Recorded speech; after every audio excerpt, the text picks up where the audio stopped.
Here are the pros and cons of living in Green Bay. Living in Green Bay isn't about finding the perfect city, because there is no perfect city. It's about finding the one that actually works for the life you're trying to build.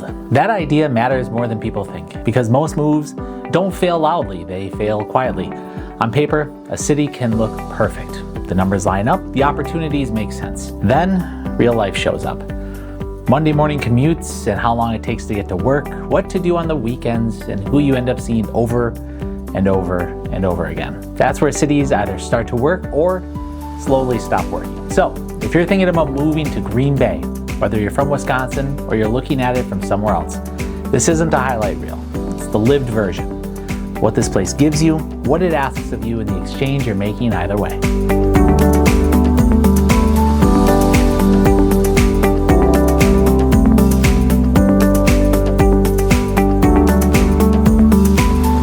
City scale and pace. Ease versus stimulation. Here's the first thing people notice once they're actually living here. Life in Green Bay moves at its own pace. Getting across town doesn't feel like a project. Running errands doesn't require strategy, except maybe on game days. And that changes how your days feel, because you're not constantly rushing through them. For some people, that's the relief they didn't realize they were chasing. But here's the flip side.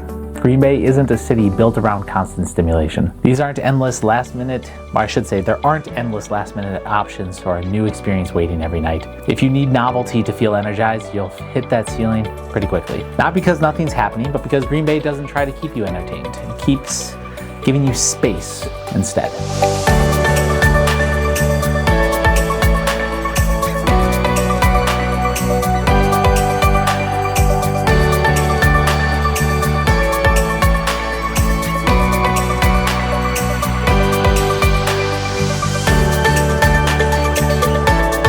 What's the biggest thing people from bigger cities notice first about daily life in Green Bay?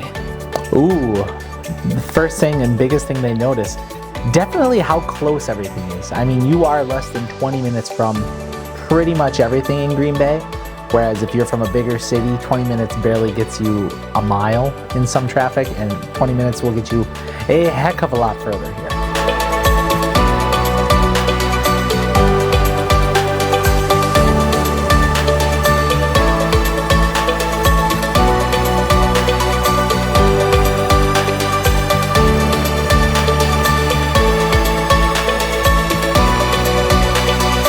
Community and social visibility, belonging versus anonymity.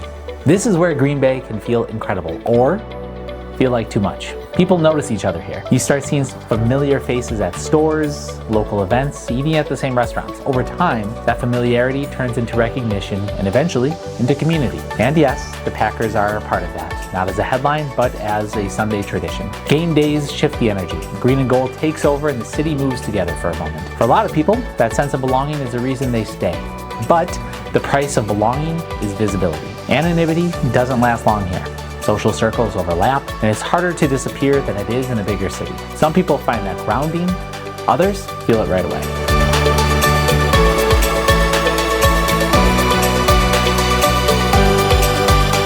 When do people usually realize that Green Bay feels smaller than they expected? Ooh, good question. I think the moment you see somebody in the same week that isn't a family member or a friend twice, going to a restaurant, going to a store, the first time you see them, you feel like it's a coincidence. The second time you see them, you go, oh, okay, this is my life now, or I'm going to run into people everywhere.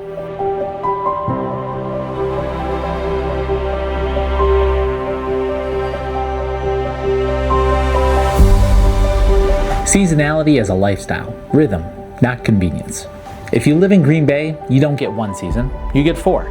Winter, spring, construction, and fall. Winter comes first, and it doesn't ease in. It's cold and the nights are short. That's the part people worry about. But winter here isn't just something to get through. It creates its own way of living. Ice fishing when the bay freezes safely, snowmobiling and cross-country skiing just outside the city, quiet trails, frozen ponds, and a stillness you don't get in warmer places. Spring is the reset. It's muddy and unpredictable at first, but the city starts waking up. Trails clear, patios crack open, people come back outside, even when it's still jacket weather. And if you're quiet enough, you can actually hear everyone slowly thawing from the winter. Summer is the payoff. Long days, late sunsets, A calendar that fills up easily. Farmers markets, festivals, and time on the water. And yes, I wasn't joking about summer being known as construction season.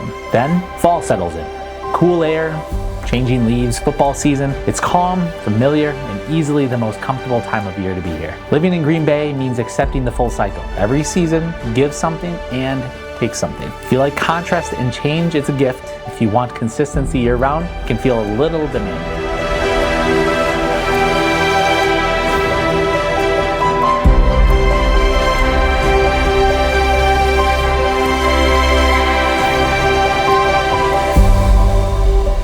What's the hardest part of winter here, and what makes it worth it anyway? The hardest part of winter here, so the off-the-cuff answer would be the driving, but for those that are local, obviously the unspoken seasonal depression that people don't really talk about. And what makes it worth it is you are constantly striving to find ways to connect with your friends and your family and just get around other people on a regular basis, where in warmer weather, it's a lot easier to just go and do something by yourself, whereas here, it's really based on community.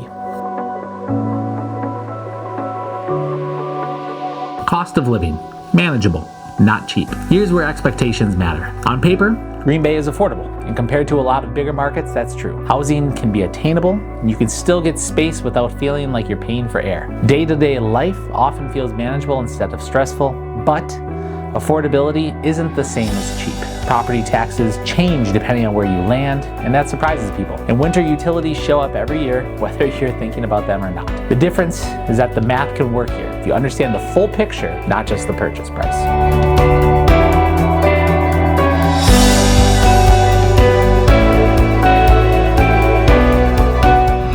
What advice would you give people for the first year living here? Ooh, first year living here, definitely budget for gas money. Like, that sounds very like college age budgeting, but the entire greater Green Bay area is built around the vehicle. So in warmer climates, it's a lot easier to walk places or take the bike. But because everything is built around the car here in Northeast Wisconsin, you definitely want to make sure you have the budget set aside for gas money.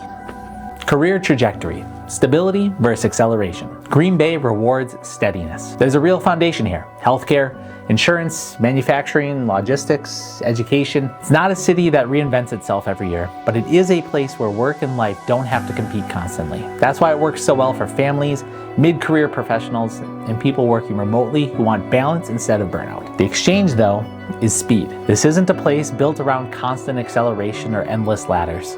Some paths move slower, and others require you to bring opportunity with you. Remote work, travel, or a business you built yourself. So it can be a base or it can be a launch pad. It just depends on what ladder you're trying to climb.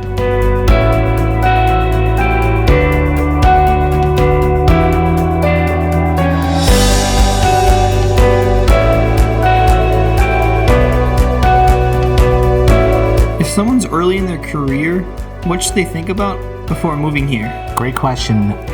My first advice, get connected. So the Greater Green Bay Chamber has the Young Professionals Network. It's a great way for you to be able to go through and connect with other like-minded individuals who are the movers and shakers in the area, and a great way to just establish relationships. So get connected and get connected early.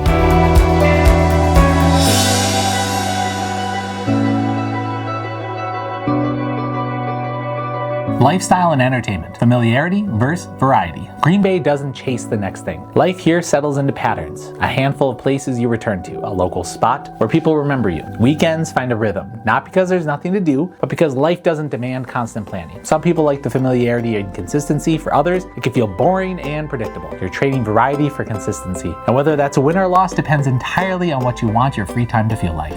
What does a really good weekend in Green Bay look like to you? Ooh, what does a really good weekend look like? Obviously, it depends on the season, but I'm gonna say late summer, early fall. Getting up, getting active with the dogs, taking them out for a nice long walk, especially those early fall mornings. Weather is crisp, the outside is just gorgeous. Get home, connect with some friends, find a place to go for lunch, have a drink outside, enjoy some of the sunshine. Again, those long days, we want to soak in every single minute we possibly can, because I know come winter, we're not going to be able to. So I think dogs walking around outside, nice midday dinner or lunch and drinks, and then probably just getting together with friends, playing some board games, and just kicking back and relaxing for the night. It's pretty simple, but it's definitely a highlight. Green Bay isn't trying to sell you a fantasy. It's offering you a life, one with balance, with routine, and with people who notice when you show up. If that kind of life supports what you're building, this place can hold you for a long time. And if it doesn't mean anything went wrong. It just means you're built for a different tempo. So I'll ask you this: what matters most to you in the city? Is it the pace of your mornings, the cost of day-to-day life, or the people and way your weekends feel? Drop it in the comments. I read every single one. And if this breakdown helped, hit the like button and share it with someone who's thinking about a move. For more honest, local breakdowns like this, make sure you subscribe. I'll keep showing you what living here is really like. See you in the next video.